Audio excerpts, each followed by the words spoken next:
Imagine करिए आप घर पे बैठे हैं, टीवी देख रहे हैं, सब कुछ बिल्कुल नॉर्मल चल रहा है। तभी आपके फोन पे एक अननोन नंबर से कॉल आता है। आप कैजुअली उठाते हो और उधर से एक बंदा बोलता है, मैं सीबीआई से बोल रहा हूँ। आपके नाम पे एक पार्सल पकड़ा गया है मुंबई एयरपोर्ट पे और उसमें ड्रग्स मिले हैं, जिसके लिए अभी आपको वीडियो कॉल पर आना होगा, वरना आप डायरेक्ट अरेस्ट होंगे। इतना सुनने के बाद आपका दिमाग ब्लैंक हो जाएगा और सबसे पहला थॉट यही आएगा, मैंने किया क्या है। और फिर आप उस वीडियो कॉल पे आ जाएंगे, क्योंकि आपको आवाज पे भरोसा हो जाएगा कि बैकग्राउंड में कोई ऑफिशियली बात कर रहा है। और अगले 12 घंटे या कभी कभी 12 दिन तक आप फोन छोड़ नहीं सकते, घर से निकल नहीं सकते और फैमिली को बता नहीं सकते। क्यों? क्योंकि वो लोग बोलते हैं आप सर्वाइलेंस में हो, आपका फोन ट्रैक हो रहा है, अगर कॉल कट की तो टीम अभी घर आ रही है। और इस डर के चक्कर में लोग अपनी लाइफ की सेविंग तक ट्रांसफर कर देते हैं। किसी ने 50,000, किसी ने 5 लाख और कुछ लोगों ने तो करोड़ों तक खो दिए। और सबसे डेंजरस बात, ये इंडिया में हर रोज हो रहा है। और ये स्कैम इतना रियलिस्टिक होता है कि एजुकेटेड लोग, प्रोफेशनल और इवन सीनियर सिटीजन्स भी इसके शिकार बन रहे हैं। इसका नाम है डिजिटल अरेस्ट स्कैम।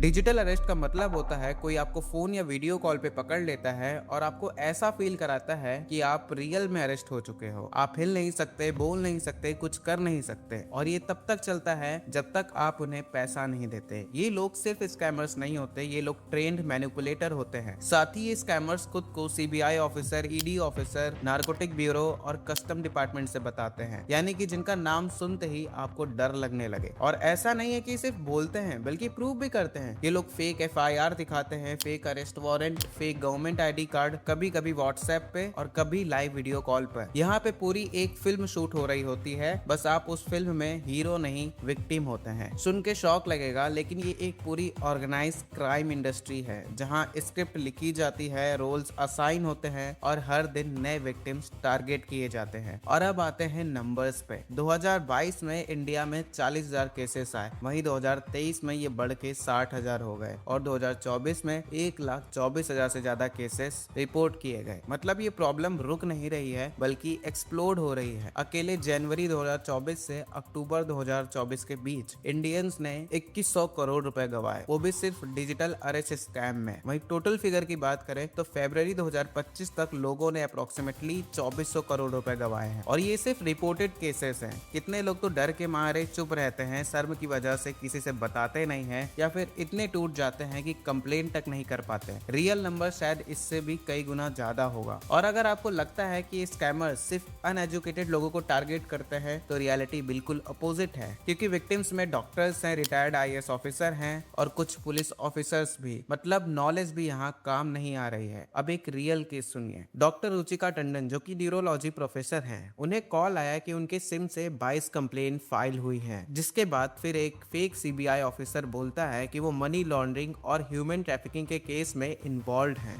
सोचिए, एक रिस्पेक्टेड डॉक्टर और इतना बड़ा इल्जाम, जिसके रिजल्ट में उन्होंने 2 करोड़ 80 लाख रुपए ट्रांसफर कर दिए। एक और केस वर्धमान ग्रुप के 82 साल के चेयरमैन एसपी ओसवाल का है। उनके साथ 7 करोड़ का स्कैम हो गया फेक सुप्रीम कोर्ट के नाम पे। और बात सिर्फ पैसों तक नहीं रुकी, बल्कि कर्नाटक के एक कपल ने 50 लाख रुपए गंवाए और उसके बाद सुसाइड कर लिया। अब समझ आ रहा है, ये सिर्फ स्कैम नहीं है, बल्कि ये साइकोलॉजिकल वॉरफेयर है। और इस गेम में कोई भी टारगेट हो सकता है। साथ ही ये प्रॉब्लम इतनी बढ़ चुकी है कि प्राइम मिनिस्टर को डायरेक्टली लोगों को वार्न करना पड़ा। अक्टूबर 2024 में नरेंद्र मोदी जी ने खुद मन की बात में इस इशू को उठाया था और उन्होंने एक सिंपल रूल दिया था, स्टॉप थिंक एक्ट, यानी कि रुको, सोचो, फिर एक्शन लो। सिंपल लगता है, लेकिन अगर ये तीनों चीजें फॉलो कर ली तो आधा स्कैम वही खत्म हो जाएगा। उन्होंने क्लियरली कहा, कोई भी गवर्नमेंट एजेंसी आपको फोन या वीडियो कॉल पे इंटरोगेट नहीं करेगी। साथ ही कोई भी फाइनेंशियल डिमांड कभी भी वीडियो कॉल पे नहीं होती है। अगर ऐसा हो रहा है तो वो सीधा फ्रॉड है। साथ ही बात यहाँ तक ही नहीं रुकी, बल्कि सुप्रीम कोर्ट ऑफ इंडिया ने भी इस इशू को सीरियसली लिया।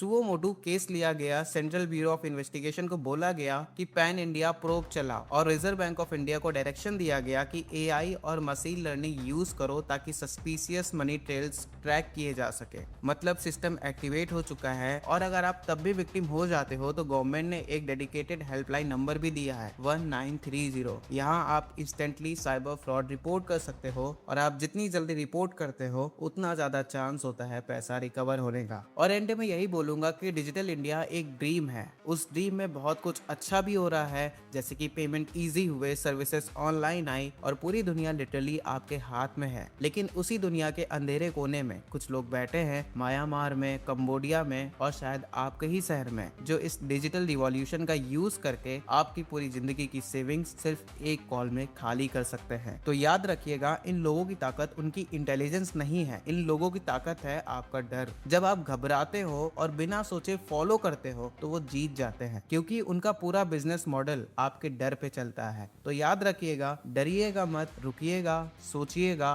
और फिर एक्शन लीजिएगा। धन्यवाद।